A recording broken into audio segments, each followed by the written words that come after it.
The story takes place at the royal capital Alraj, where people at the bar are discussing the hero Alan's party conquering the impossible dungeon. However, while they are really powerful, the hero's party can still be called perfect. On the other hand, Rick is busy stirring the potion he's making in that large pot, and after he's done, Rick is confident that it'll make a great potion. Apparently, he's an alchemist who is also known as the local Heisenberg. His role is to support the adventurer's party by creating items with alchemy. Just then, the hero Alan pays him a visit, someone who became an unrivaled swords master and gained support from people all over the country. Excited, Rick tries to show him the new potion he has just made, but gets told by Alan that he's got something to talk about. When Rick questions him about it, Alan decides to get straight to the point and tells Rick that he's expelling him from the party. Shocked, Rick asks him if this is some kind of a joke, to which Alan replies that it was a decision made by all the party members and lets him know that they have found a better alchemist than him. Simultaneously, a goth girl who's also a nerd appears and introduces herself as Dorma. Alan then tells Rick to leave as Dorma will be using this room, and when Rick argues that this is his room, Alan reminds him that he was kind enough to let him borrow it and that it's only natural for him to leave once he's expelled. Rick further argues that they have been together for a very long time and that he and Alan have been together from the start. This results in Alan shouting at him, calling Rick a carefree researcher who has been dragging the party down from the start and saying that he isn't suitable for the hero's party. Having no other choice, Rick asks Alan to at least accept the potion he just made, telling him that it adds new effects to the golden potions. Dorma takes a look and mentions that Rick has some skills considering he was in the hero's party, only to let him know that even she can make such a potion and understands that Rick's completely inferior to her. Furious, Rick throws the potion away and storms out of the room. When Alan asks Dorma to get ready for the next dungeon raid, she mentions how pitiful it is as Rick was an old member, to which he replies that he wasn't worthy of being a hero's companion. And when he asks Dorma if she isn't going to let him down, she agrees. Later that day, Rick sits in the middle of the forest, remembering how many times he has saved Ellen with his potions. Nonetheless, he makes up his mind to sell his potions and make a living when unexpectedly he notices a downright busty baddie lying on the ground. She begins telling Rick to help her out, and after asking her what happened, Rick notices the wings on her back and figures that she's a spirit. That spirit introduces herself as Yuri, a dungeon spirit, reminding Rick that spirits are entities that get life energy from monsters and adventurers in the dungeon. However, he can't believe that the spirit looks this hot and figures that she will die if this continues. Yuri then asks Rick to make a contract with her, but before he can even comprehend what she means, a werewolf appears in front of them. Without wasting any time, it charges them, and Rick manages to dodge its attack in the nick of time.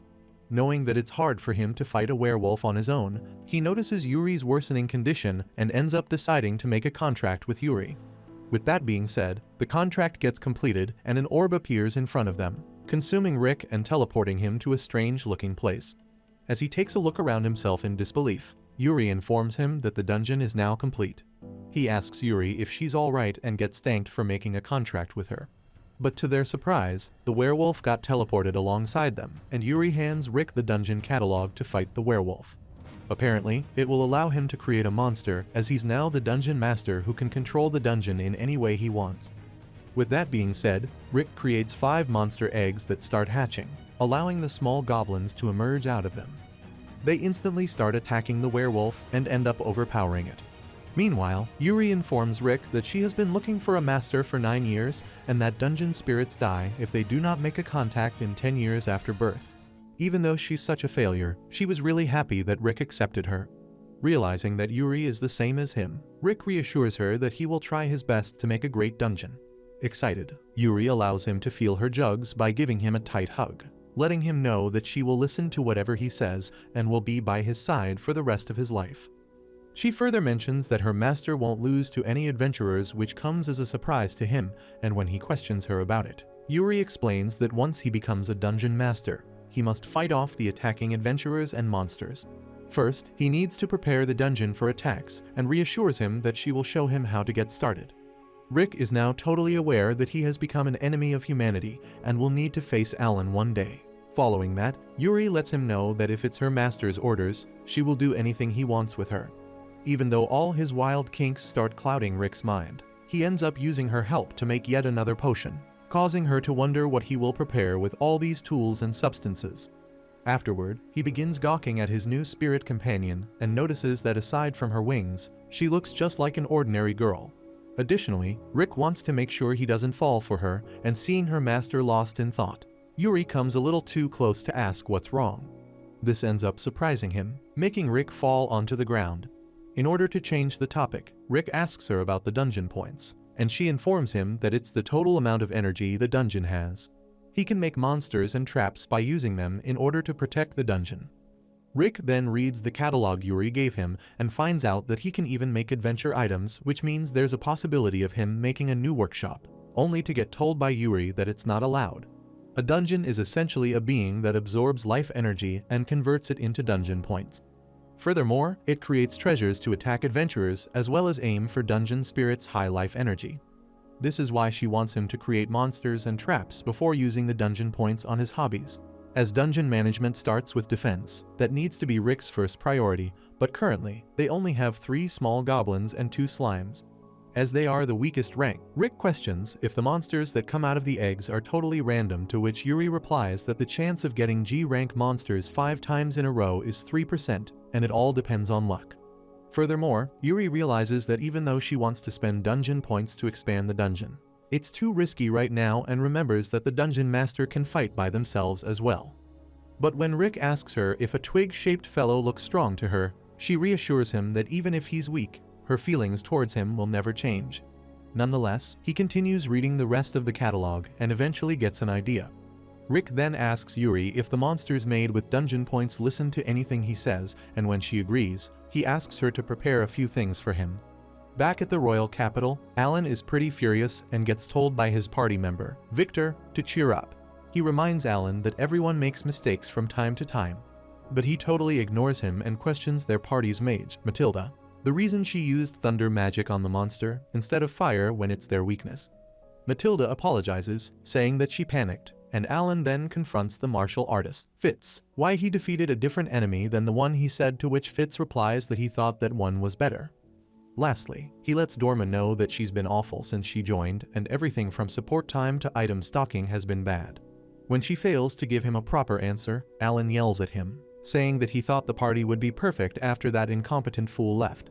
Luckily, Victor intervenes and reminds Alan that Dorma just recently joined the hero's party that she admires. Annoyed, Alan decides to walk away, advising the others to go and take some rest. After he left, the other party members discuss how mad Alan was, and when Mary, their healer, gets asked the same question, she agrees. However, little do they know that Alan's still furious after not being able to successfully raid an S-rank dungeon as a hero. He should be able to clear triple S-rank dungeons with ease. He then begins blaming his party for holding him back and thinks that if that certain thing had activated, he could have cleared that level by himself. On the other hand, Rick informs Yuri about monster synthesis, saying that even though it's not a part of his field, he once glanced at a book about it and memorized everything. This thing he's trying to do would cost 3,000 dungeon points and should be able to upgrade G-rank monsters to a D-rank monster. After Rick is done with the chemicals, he unboxes the poor goblins and puts his magic stone in the potion. With that, the potion is finally complete, and suddenly, it starts glowing and eventually explodes. After the dust clears, they both find a cyclops standing in front of them, which is an A-rank monster.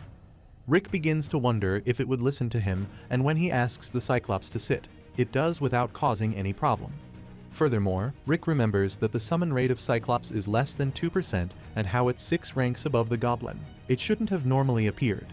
Yuri mentions that this must be fate and notices that an adventurer has entered their dungeon. Turns out he came alone and looks like a B or C ranker based on his equipment. Yuri suggests testing Cyclops against him, as that adventurer wouldn't stand a chance. Rick agrees and almost gives Cyclops the order, only to stop and realize that he was just about to eliminate a person. When Yuri asks if something is wrong, he dismisses this thought and tells the Cyclops to attack. Without any hesitation, the Cyclops attack the adventurer, sending him flying and crashing into the dungeon wall. One hit was enough to eliminate the adventurer, and while Yuri begins celebrating this win, Rick thinks that he felt a bit uneasy at first, but didn't feel any remorse after sending that guy to the afterlife.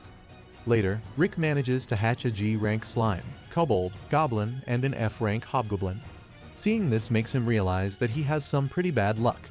But Eri tries encouraging Rick by reminding him that he can use synthesis on them. However, Rick isn't really sure about that, as he knows that he won't be able to miraculously make a cyclops again like last time. Just then, the pot with the synthesis potion explodes and a giant monster emerges from within, called a behemoth. Yuri realizes that there's no doubt about it and that this is Rick's special skill. When he looks confused, Yuri elaborates that the behemoth was also synthesized from the G-rank monster like last time. Normally, the monsters created from this technique only go as far as 3 ranks, but it seems like Rick is able to make monsters exceed that limit.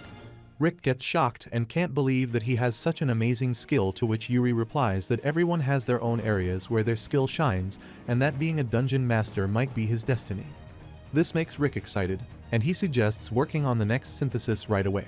However, he then suddenly stops, and when Yuri inquires about it, Rick replies that he is thinking about the past when he had a hard time with the behemoth. Apparently, it was when the hero's party was fighting a behemoth and Rick was struggling to keep it at bay. Simultaneously, Rick was working hard creating a spell, and after he was finally done, he tossed it to Alan, who, after drinking the potion, easily managed to defeat the behemoth, the same monster he was struggling to deal with before. As expected, everyone started fawning over him, calling him amazing, but no one paid any attention to Rick and his potion. Back at their base, Rick came to the meeting a bit late and brought a ton of potions along. He informs everyone that he lost himself in experiments because he tries his best to find the best effects for everyone. Since he got a ton of materials from the behemoth, Rick experimented a ton and managed to adjust the stamina potion for Victor. That potion now enhances his defense, allowing him to use it since he can judge the crucial moments in battle. After that, he tries to hand Alan the potion he made for him, only for Alan to throw it away like DoorDash throws your food halfway across the street. He then asks Rick if he understands his role, reminding him that he's in the party only because he can make those golden potions. When Victor tries to calm him down, saying that Rick is trying his best, Alan questions if Rick's hobby is even useful, causing him to shut up. Alan further says that they don't need to rely on potions as they already have a healer and a mage for support. The only thing he needs from Rick is to not run out of golden potions like before. Back in the present, he informs Yuri that at first, he was the only one who filled the gap of the party's lack of support, but gradually that changed. This makes her wonder if there was even a point in joining the mission, as he could just stay at base and increase the number of potions. Rick replies that in a lot of situations, he needs to act on the spot. To understand those situations and being able to make items flexibly is his strength as an alchemist. He then notices that the dungeon has some useful items, including the communication paper, which he can use to remotely talk to anyone, or the warp platform, which he can use to teleport between floors in the dungeon. Soon after, Rick notices that there aren't any intruders and asks Yuri if he can get some sleep, and when he asks her if she doesn't need any, Yuri lets him know that spirits don't need sleep. Ultimately, she decides to watch over the dungeon while he sleeps. Rick further asks if he can make a pillow with dungeon points, as he can sleep even on a hard floor as long as he has a pillow. This gives Yuri an idea, and she tells him to use her thick thighs instead, causing Rick to freak out. When he tries to refuse, Yuri tells him not to be shy, as he can use any part of her body, including those insane curves. In the end, Rick gives in and ends up lying on her laps like a good boy. However, he can't bring himself to sleep like this and lets Yuri know that he just took someone's life yesterday but doesn't feel any guilt. Even though he wasn't the one who did it, it should be natural for him to have some feelings as a human. Yuri replies that it's because he made a contract with her. Apparently, for the dungeon spirits, people losing their lives is nothing more than a part of life cycle, and when he made a contract with her, he also became one with Yuri. This makes Rick question if he's no longer a human and get told by Yuri that even if it's true, he will always remain the same, and that Rick's the only one who can be the master of this dungeon. Remembering the harsh words of Alan, Rick realizes that this is where he belongs. On the other hand, the healer of his previous party, Mary, sits in her room, asking Rick to help her. On the other hand, an intermediate-level party of adventurers appears in front of Rick's dungeon, assuming that it's a G rank. When one of them questions why they are raiding a G rank dungeon, the other member replies that it's because there's no information on how to clear it. Furthermore, the infrastructure and the distribution of monsters is still unknown, and even the most experienced mappers haven't returned. Their leader figures that it looks like a usual trap for experienced explorers, and says that maybe they were careless because everything was going well and couldn't retreat soon enough. However, he believes that they can't make such mistakes, as even in the direst situations, they manage to escape each time. Motivated to show the monsters what true victory feels like, their party enters the dungeon, only to see one of their comrades hanging upside down with blood leaking from every hole in his body. They can't believe that such a high-ranking monster can appear in a G-rank dungeon. One of them gets crushed under the feet of Cyclops, while the other girl gets caught by it. Just as the tank of their party suggests retreating, Behemoth appears in front of him and takes a crunchy bite right out of his head. Lastly, the Behemoth goes for the last remaining adventurer, but gets ordered by Rick to let her go, saying that there's no need to chase her. When Yuri asks if this was really a good idea, Rick replies that they have been making a little mistake and explains that the monsters have been annihilating all the intruders that have stepped foot in the dungeon. Even though this is the correct way to run a dungeon as far as defense and gathering dungeon points go. If this continues, the popularity of the dungeon will drop, and the adventurers will stop coming to this place. To fix this issue, they'll need the adventurers to spread rumors about this dungeon. As S-rank adventurers come to this dungeon often, it's not like the dungeon is completely unknown. Additionally, Rick now knows how they can deal with them with their current strength, so he wants to increase the amount of dungeon points they get, or else they won't be able to do much. Hearing all this makes Yuri compliment him, saying that being a dungeon master really is his ideal job, and lets him know that she has some good news. Apparently, because he drove the adventurers away once again, the dungeon's rank now has increased to F. Confused, Rick questions about the requirements for increasing the rank, wondering if it's total dungeon points obtained. Yuri mentions that he needed 10,000 points to go from G to F, and he has already accumulated that much. Not only that, but the catalog has been updated as well, giving him the chance to make even more items with dungeon points. Rick gets excited knowing that he can make more alchemy tools, only to be reminded by Yuri that dungeon management starts with defense. Knowing that the adventurers that escaped will spread information about the dungeon, high-ranking adventurers might start appearing, which is why he needs to increase the strength of their dungeon, and the best way to do this is by the synthesis potion. Meanwhile, Alan manages to defeat some monsters in a double S-rank dungeon and seems pretty exhausted. Fitz mentions that he looks pretty uneasy and remembers that his skill boosts all his stats in proportion with danger, and if it does not activate, that means that they aren't in dire situations. However, that skill didn't activate this time either, which is something Alan can't understand. Back at the guild, everyone discusses how the hero's party retreated halfway through the raid and starts wondering if the dungeon is really that dangerous. Victor asks Mary if it's alright bringing Rick back to the party, to which she agrees, saying that Alan doesn't seem like himself lately. But Vitor replies that Dorma is doing pretty well and the quality of her potions is better than Rick's, which is why he doesn't think the difference in alchemist directly affects Alan. Mary replies that even though Dorma is pretty amazing, everyone has become more tense ever since Rick left, and since Alan is always on edge, she feels like she can't breathe. According to her, Rick was always clumsy, a potion freak, and often did not observe his surroundings, but he was also hard-working and had a smile on his face. This is what she believes rescued them, and Victor figures that it's probably the reason he got kicked out. He then questions Mary if she thinks their arrogant leader has what it takes to apologize to Rick and let him back. If the skill failure is a matter of his mentality, Victor believes that this suggestion will only make Alan even more furious. Nonetheless, he thinks that this conversation isn't totally pointless, as no one has figured out how Alan's skill activates, and since this timing is bad, he suggests observing the situation a little more. However, Dorma, who has been eavesdropping, thinks that it's not the only problem, as it has to do with something else. Meanwhile, Rick realizes that all his monsters lack a decisive strike. He further mentions that S-rank parties will appear if their dungeon is one where a behemoth appears. Not only that, but his monsters are weaker in the second part of the dungeon, plus there's a limit to how many monsters he can make on a daily basis. Yuri suggests expanding the dungeon using his points, to which he agrees. Suddenly, an idea pops into his mind, and he tells Yuri that they have only synthesized low-rank monsters and wonders what would happen if he were to synthesize in a rank monster. Yuri mentions that it's worth trying, and he decides to do it once the limit is restored and gets excited thinking about the type of monster he'll make. Just then, they notice an intruder entering their dungeon, and that so-called intruder turns out to be the hot chick from his previous party, Mary. A few hours earlier, Mary noticed a girl crying and went to check up on her after recognizing her as Shin. When Mary asked Shin about what happened and where her other party members were, she replied that they were all dead. Randall, Evan, Utak, and Barik. not even one of them could be left alive.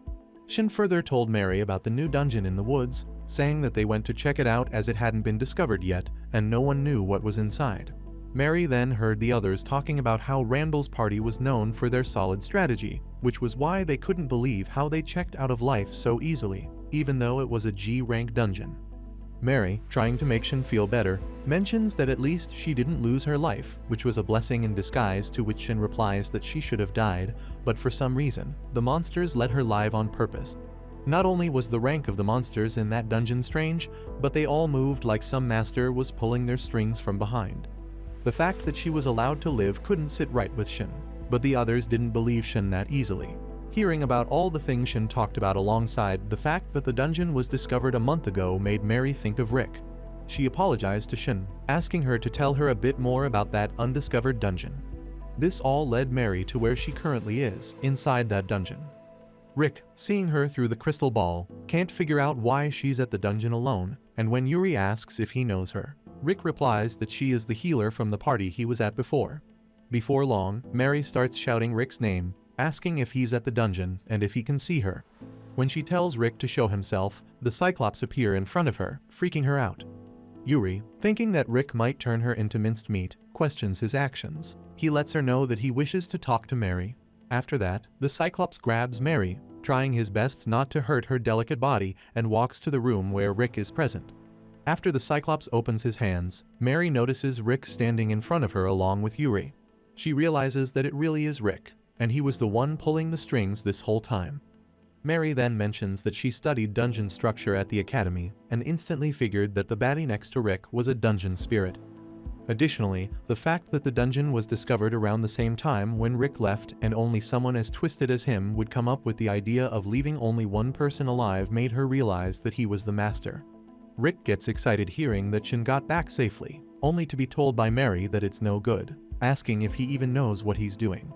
This reminds her of the time she first joined the party and introduced herself.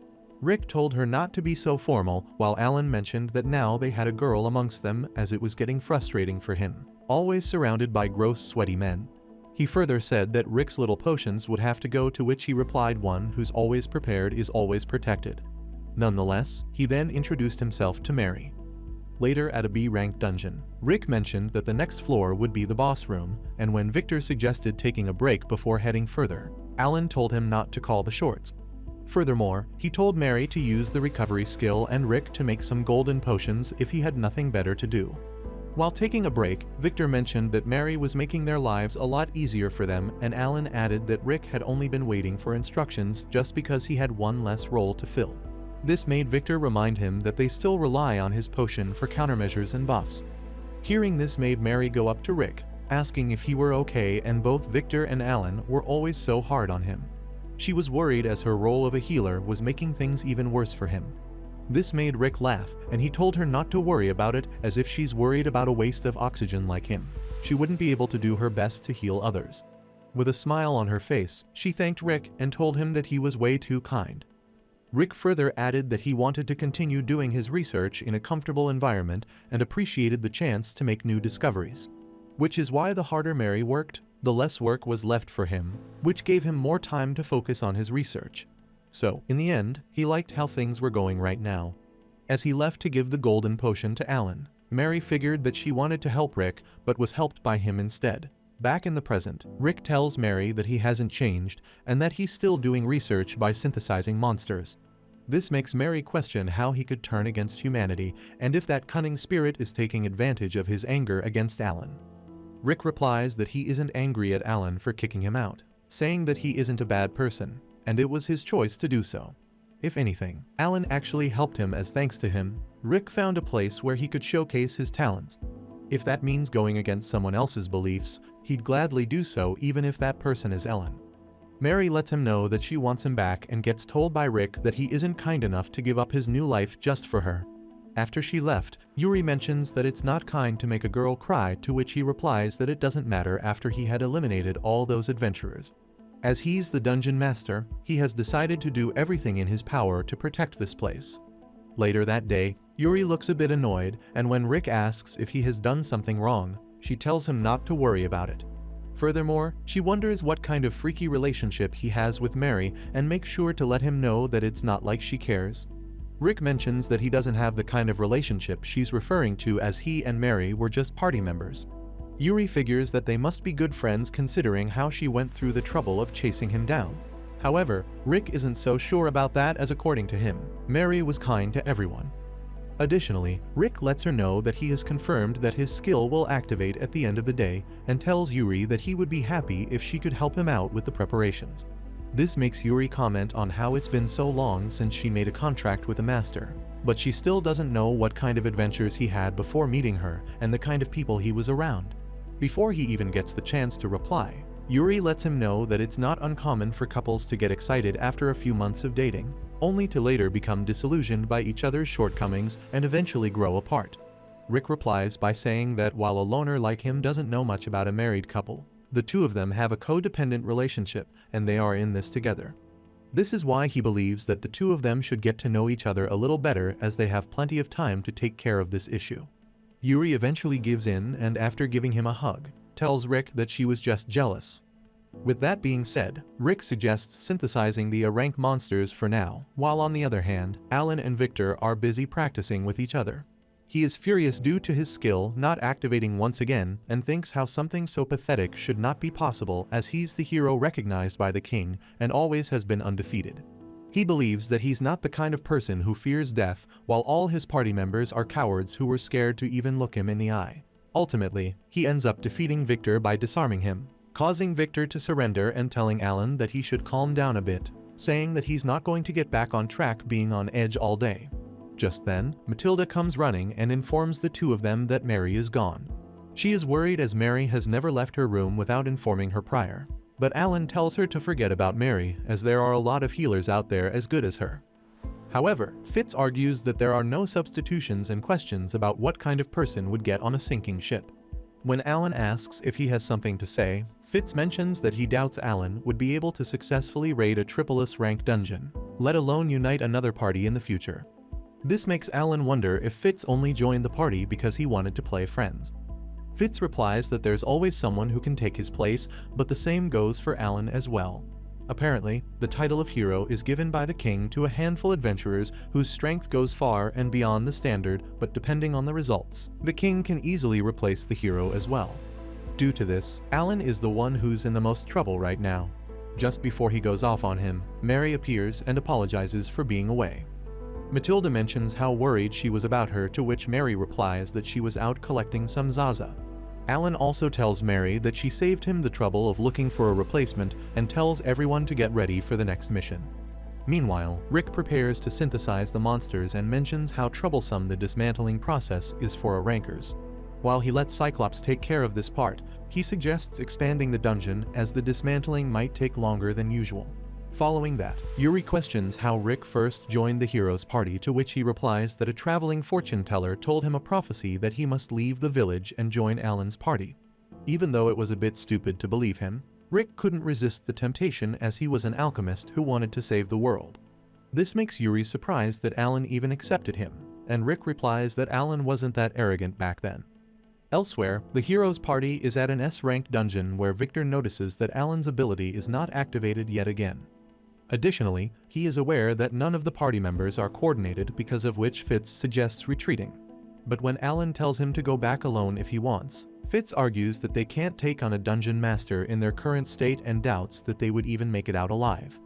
In response, Alan begins blaming Fitz for his lack of awareness, and before he can even reply, a monster crawls up and bites his leg off, causing Fitz to fall onto the ground due to severe pain. After that, Alan mentions that this is a perfect excuse for Fitz to leave the party, as he's already finished both as a party member and a fighter. He further reassures Fitz that he will find a replacement, telling Fitz to find a replacement for his leg as well. On the other hand, the synthesizing process is a success, and this time, a flat shorty appears out of the pot instead of a monster and questions where she is, causing Yuri to freak out over the appearance of yet another woman. Rick freaks out seeing a girl showing her bare skin in front of him and questions how she isn't feeling embarrassed when she's without any clothes. Even though he is sure that she's a monster born through the synthesis process, Rick can't figure out why she looks like a human.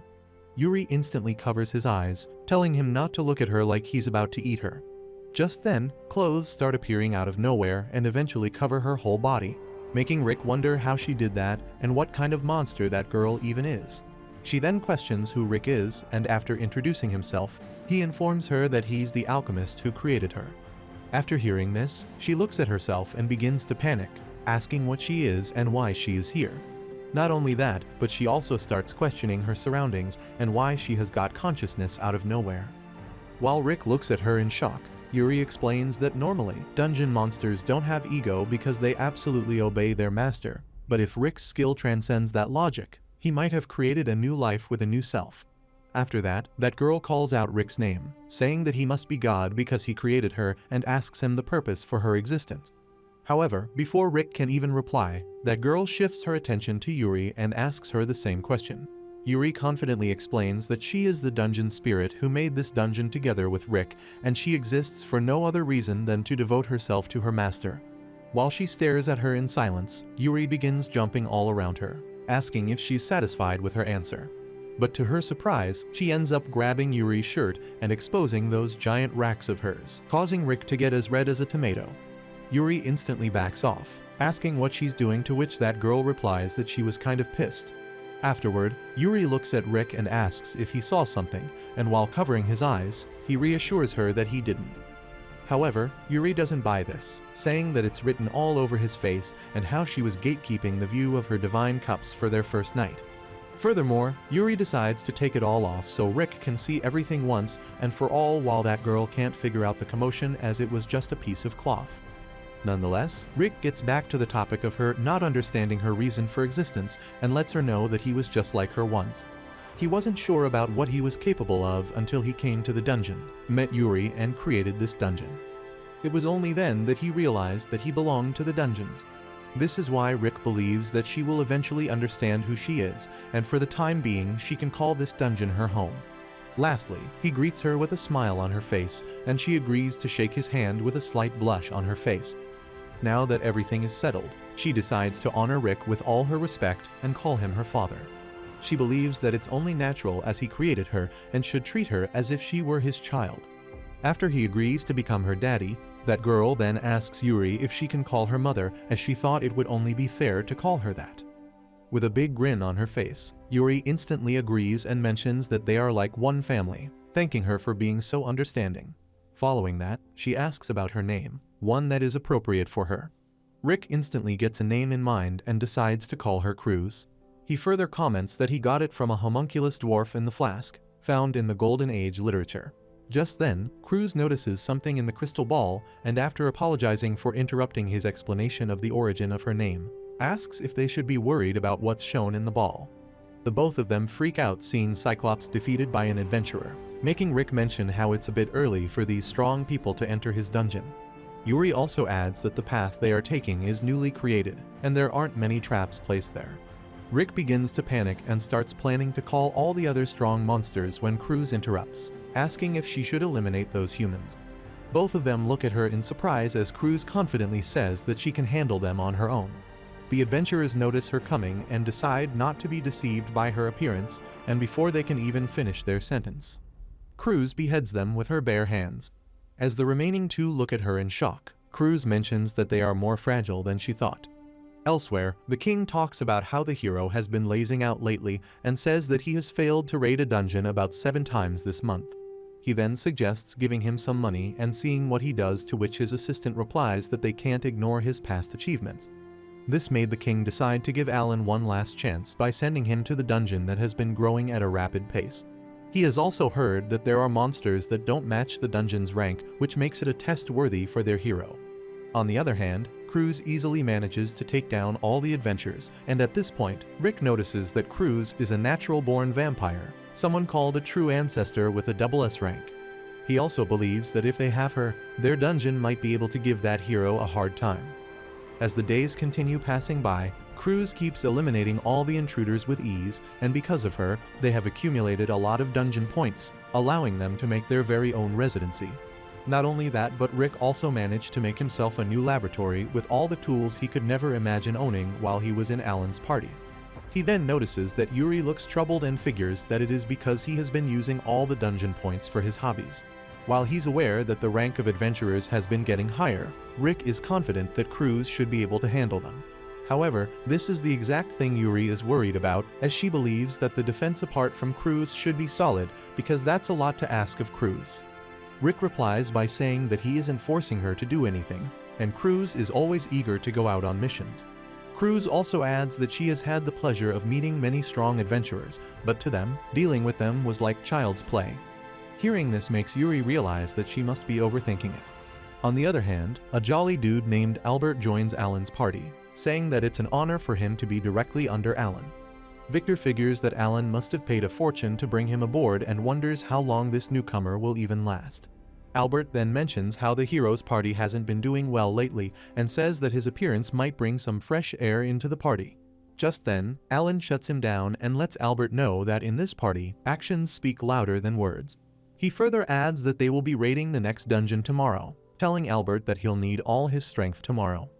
The next morning, Yuri comes running and informs Rick about the intruders, but it doesn't come as a surprise to him as he's sure that Cruz will be able to deal with them. However, Yuri is still a bit worried about the route those intruders are taking. Meanwhile, those intruders are a bit worried about nothing showing up, and one of them comments on the traps laid around. He figures that they should disarm them as they all are pretty easy to figure out.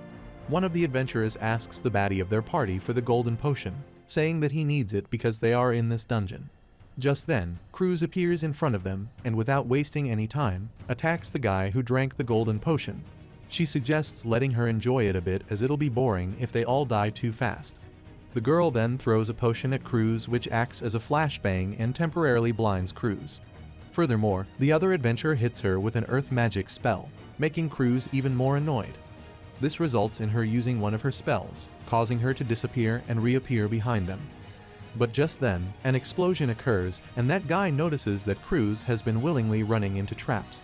While she starts having difficulty seeing anything because of the trap, Yuri lets Rick know that Cruz is being pushed back, but it's not because of the adventurers as it's the traps that are holding her back.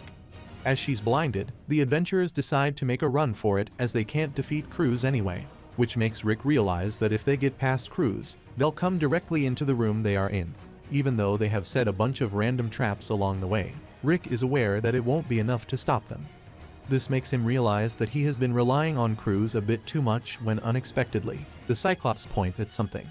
On the other hand, the adventurers figure that Cruz triggered the blinding trap and are aware that she might not be able to see them. To their surprise, a Cyclops appears behind him and lets its presence known with a loud roar. But the adventurers are confident that they can handle this guy, and Yuri also lets Rick know that those guys are too much for Cyclops to handle. Even though they manage to land some solid hits on the Cyclops, it fails to go down. Their leader tells the others not to panic as they still have the golden potion, and ultimately, one of the mages explodes the head of that Cyclops with a spell, causing him to go down. Apparently, none of them got seriously hurt fighting the Cyclops, and just when they are about to head further into the dungeon, Cruz appears in front of them.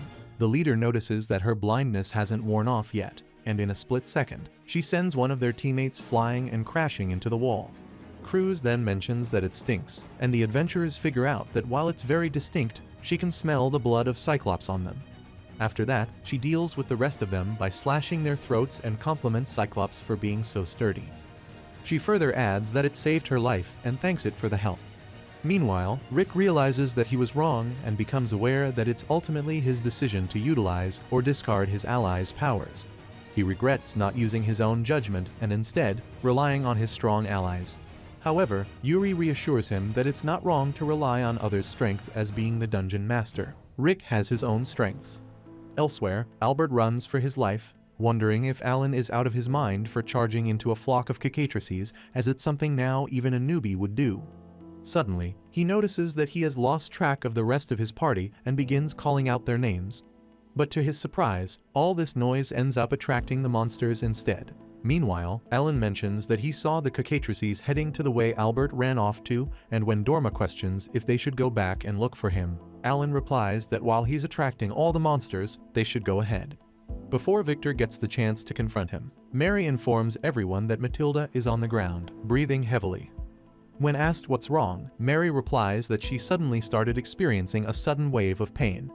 Dorma figures that Matilda probably inhaled cicatris venom, and at this rate, she might lose her life in 6 hours. It's currently impossible for her to make an antidote, and even with Mary's healing, they won't be able to save her. Annoyed, Alan mentions that she's pretty useless, causing everyone to think that if he hadn't rushed like this, they wouldn't be in this situation in the first place. Mary is aware that Fitz might have been able to stop Alan, and even someone like Rick would have been able to do something. Following that, Victor figures that they should take Matilda back to town, but gets interrupted by Alan, and before he can even speak, Mary yells at him, saying that now's not the time as someone's life is at stake. With tears in her eyes, she asked Alan if he didn't hear what Dorma said. Furious, Alan comments that Mary has gotten quite bossy lately, but gets interrupted by Victor, who tells him to retreat for now. Eventually, he ends up agreeing and tells everyone to get out of the dungeon. Mary thanks Victor for helping her out, and he tells her not to worry about it. 2 days later, despite Dorma's potions and Mary's healing, Matilda unsubscribed from this world. After that, Alan appears and asks Victor about Matilda, only to be told that she didn't make it. After he leaves, Mary tells Victor that she can't take this anymore and doesn't want to stay at this party after Rick and Fitz have gone. While she wonders if Alan doesn't have a heart, he takes a walk outside, annoyed that Matilda passed away even after all the efforts they made. Additionally, he has been looking for a replacement for her, but the responses have been nothing but disappointing. Not only that, but he's furious at Mary for bossing him around, thinking that she must be underestimating him. Out of rage, Alan kicks some boxes, only to be mocked by the king's assistant for his attitude. When Alan asks who he is, the king's assistant introduces himself as Alfred. However, Alan tells him to get lost as he's in a bad mood right now.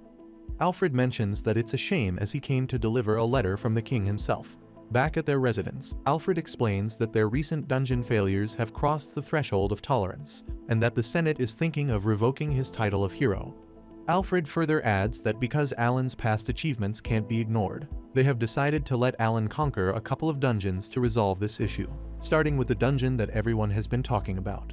On the other hand, Rick asks for Yuri's advice on dungeon management, as he believes there are many effective ways to operate a dungeon.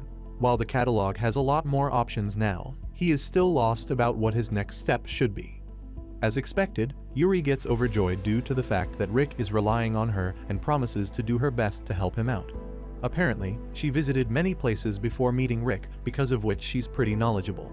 To start things off, Yuri suggests taking a look at their dungeon and mentions that it needs ways to wear down the intruders. First of all, making the dungeon multi-layered is effective as it becomes easier to command the monsters and at the same time causes dungeon search to be much harder. Additionally, by setting different environments to each floor, they can give buffs to the monster at that floor. To test things out, Rick starts by turning the whole floor into a forest, and Yuri adds that they can now add monsters who are more powerful in a forest.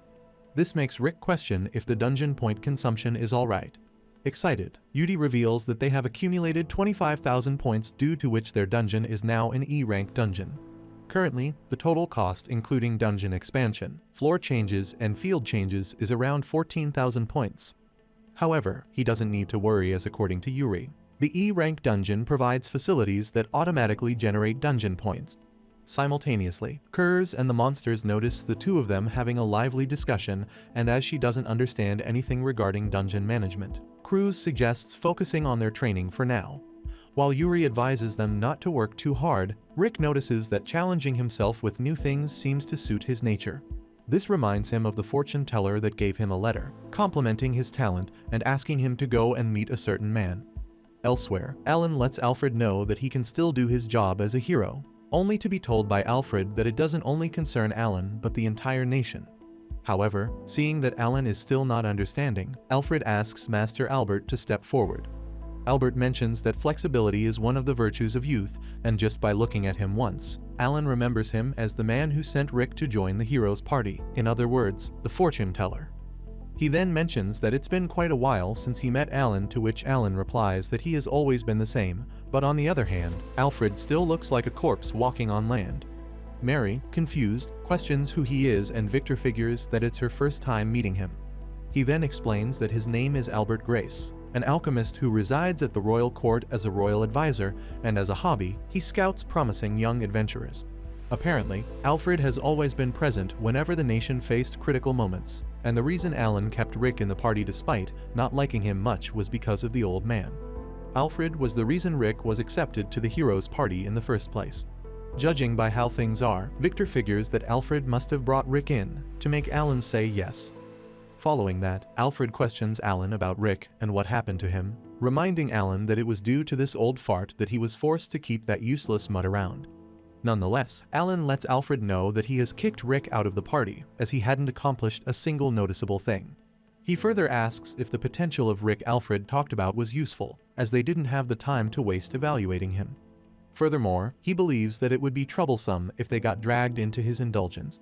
However, Alfred disagrees, telling Alan that diligent verification and observation is a bad habit of alchemists, and even he spends too much time chasing potential. Additionally, he believes that patience is really crucial and believes that Alan must have already learned what impatience and rash decisions lead to. While he doesn't deny reckless attitude as it's something adventurers are born with, but someone with the title of a hero, he should differentiate between courage and recklessness. Meanwhile, Yuri notices Rick cooking something unusual and asks if it's in the catalog, to which Rick disagrees, saying that he managed to gather necessary materials for it.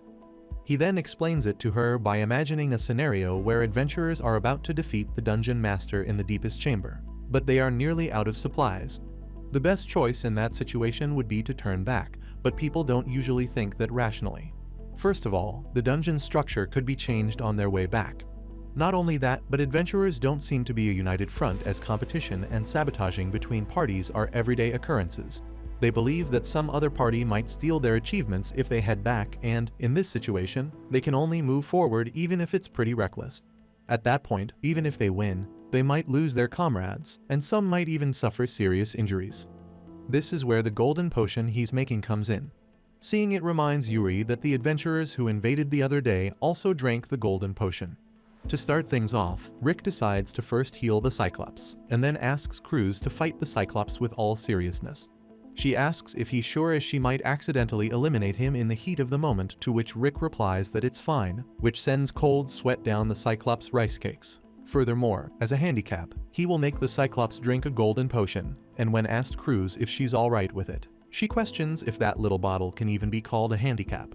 Additionally, she apologizes to the Cyclops, saying that it's an order from her father and that she'll end this in an instant without any pain. While Yuri is a bit concerned about the outcome, Rick tells her to just sit and watch the power of the golden potion. With that being said, the fight begins, and even though the Cyclops drank the golden potion, Cruz easily overwhelms it and dodges all its attacks. While kicking it on the face, she questions if it isn't getting tired from this continuous battle. Seeing it beaten to a pulp makes Yuri inform Rick that the Cyclops might really die at this rate, but he tells her to wait and watch closely. Just when Cruz is about to deal the finishing blow, the Cyclops manages to get a hold of Cruz and throws her into a wall. This comes as a surprise to Cruz, as she can't figure out how that Cyclops is starting to keep up with her speed. She starts getting annoyed, but before Cruz gets the chance to do anything, Rick makes the two of them stop and says that the experiment was a success. Cruz argues that it's not over yet, to which he replies that winning the fight wasn't the goal from the start. All he wanted to test was how Cyclops could fight a superior opponent like Cruz, and when asked by Yuri what he meant, Rick replies that the golden potion reacts to the user's crisis and enhances their abilities. While its effect duration is quite short, since the invention of this potion, the survival rate of the adventurers has been increased by up to 40%. Now, he plans to make all the dungeon monsters carry a golden potion. Apparently, the monsters have an advantage over the adventurers in terms of numbers and terrain, but the adventurers overcome this with strategy and teamwork. However, monsters with a golden potion will make it difficult even for a well-coordinated party to break through. Based on this experiment, Rick believes that they can make it harder for mid to high rank adventurers. From using golden potion to create a monster force, exceeding the opponent's expectation, to him creating newer useful things according to the situation. This is something only a dungeon with an alchemist can do. This gives Rick the idea of calling this dungeon the Alchemist's Dungeon, which Yuri seems to like. While on the other hand, Dorma can't believe that Geezer managed to convince Alan to raid that new dungeon, to which Victor replies that he provoked Alan's fighting spirit and misled him. After that, Albert takes them to a bar where the adventurers who will accompany them are present, asking them to try and get along. As soon as they enter, a zesty-looking dude named Perez is the first one to greet them by complimenting Alan.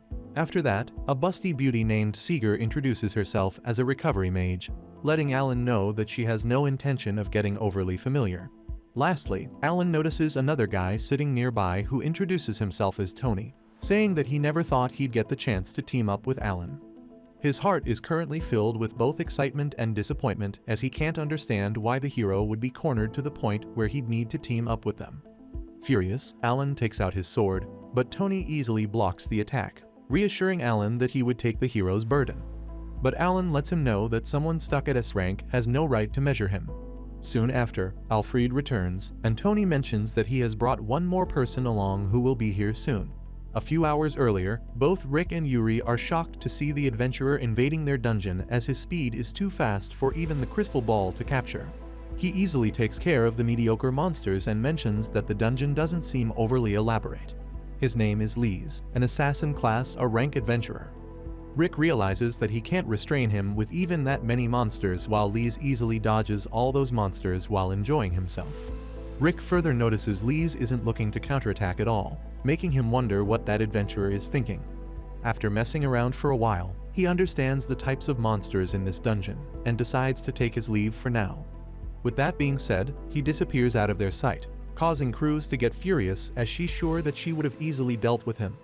However, Rick isn't so sure about that, as seeing Lees' movements made him feel like he had eyes behind his back, and while he never counterattacked, Lees easily dodged all the attacks from the monsters.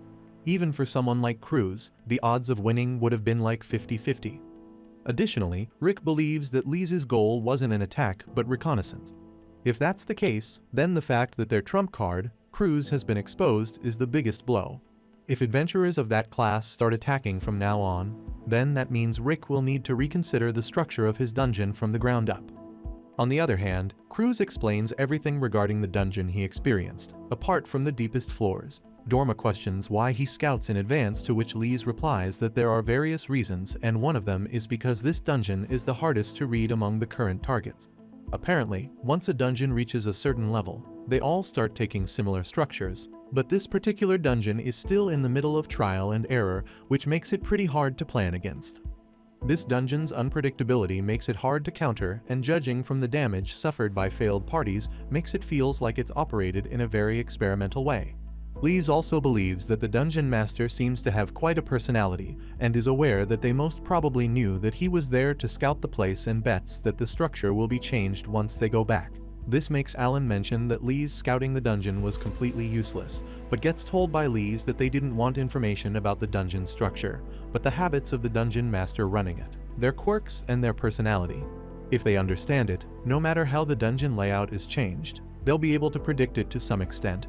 Tony adds that as they are still investigating, he wants to prioritize dungeons that are harder to clear and decide when to tackle this one themselves. Eventually, Alan agrees, allowing them to do whatever investigation they want, but wants them to inform him if they plan to pull any sneaky moves like this. Even though it's temporary, Alan is still their leader and the hero, which is why he wants them to think before they act, to which Tony agrees. Now that everything is set, Alfred intervenes, asking if they should talk about the first dungeon they will be raiding, while Mary is still concerned about them taking on Rick's dungeon. Meanwhile, Cruz mentions that she's pretty bored as the adventurers haven't shown up yet. Not only that, but Rick has been holed up in his room, doing freaky stuff. Even though he uses a catalog to handle the meals, Yuri is starting to get worried as well.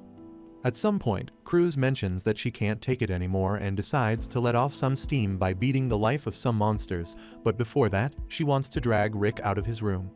Without hesitation, she kicks open his room, only to find him in the same position as every last-minute exam crammer the night before, making them believe that he has died this time for sure. Soon after, Rick finally opens his eyes, asking where he is. With tears in her eyes, Yuri doesn't waste any time and buries him under her giant racks, asking what he was thinking trying to get by 3 days on just his fatigue recovery potions. She then reminds him that he's still a human who will die if he doesn't eat. Additionally, Yuri advises him to take better care of his body, reminding him that everything will fall apart if he collapses. After he apologizes, Cruz reminds him that she needs to drink some blood soon. However, Yuri mentions that drawing blood from Rick when he's in this condition is simply unacceptable, and suggests feeding Rick properly first, as it's ideal to provide blood that's rich in nutrients. For that purpose, both Yuri and Cruz get ready to prepare some meals for him. Rick lets them know that he's counting on them, and after they leave, Rick takes some time to think about it and wonders if they can even cook. Meanwhile, Yuri and Cruz gather all the ingredients needed to make a meal and are confident that with this many people, they should be able to make something decent. But when Cruz questions what they are going to make, Yuri gets confused as she doesn't even know what humans eat. This reminds Cruz that when he asked Rick about alchemy, he replied that its concept is like cooking as it includes combining multiple ingredients to create something completely different.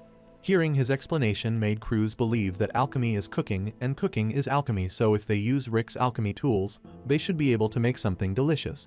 Surprisingly, Yuri thinks that it totally makes sense and mentions that potions created through alchemy have all sorts of effects on the human body. If that logic follows daily food, then it could be created the same way as alchemy. However, the problem is that none of them know how to use alchemy, but believe that it'll be alright as long as it's not harmful to the body. To start things off, Cruz decides to chop up the ingredients and mix them up.